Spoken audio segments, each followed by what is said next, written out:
നമ്മളെ ഇങ്ങനെ പടച്ച റബ്ബ് അളന്നു മുറിച്ചുകൊണ്ടാണ് അല്ലാഹു തആല പറയുന്നത്. നോക്കൂ നിങ്ങൾ, നമുക്ക് പ്രയാസം വരുമ്പോ നമ്മൾ ദുആ ചെയ്യാത്തവരാരാണുള്ളത്?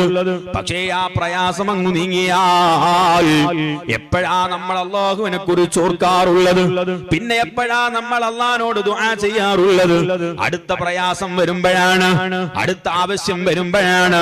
അതുകൊണ്ടല്ലേ ഗൾഫിലേക്ക് പോവാൻ വേണ്ടി സകല ഉസ്താദുമാരോടും ദ്വാരപ്പിച്ചവൻ, അവൻ ഗൾഫിൽ പോയി 4 പണം കിട്ടിയാൽ പിന്നെ അവന് കുത്തുബിയ്യത്ത് ഔട്ട് ഓഫ് ഫാഷനാണ്, മൗലിദിന്റെ മജ്ലിസ് ഔട്ട് ഓഫ് ഫാഷനാണ്, അതേ ഓൺലൈൻ പ്രഭാഷണമൊക്കെ കുറച്ച് ഓവറാണെന്ന ചിന്തയാണ്, വഅള് കേൾക്കാൻ പോകുന്ന ഓവറാണെന്ന ചിന്തയാണ്, മഖാമിലേക്കുള്ള പോക്ക് ഓവറാണെന്ന ചിന്തയാണ്.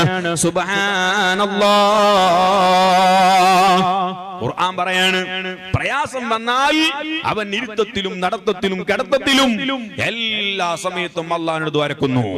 അവന്റെ പ്രയാസം നീങ്ങിയാലോ പിന്നെ അവൻ അങ്ങനെ ദ്വാരുന്നു എന്ന് ബോധം പോലും ഇല്ല, പിന്നെ അവൻ ഫുൾ ഫ്രീ ആണ്. ഇതൊക്കെ നമ്മളെ കൊണ്ട് തന്നെ നേടിയെടുത്തതാണെന്ന ചിന്തയാണ്.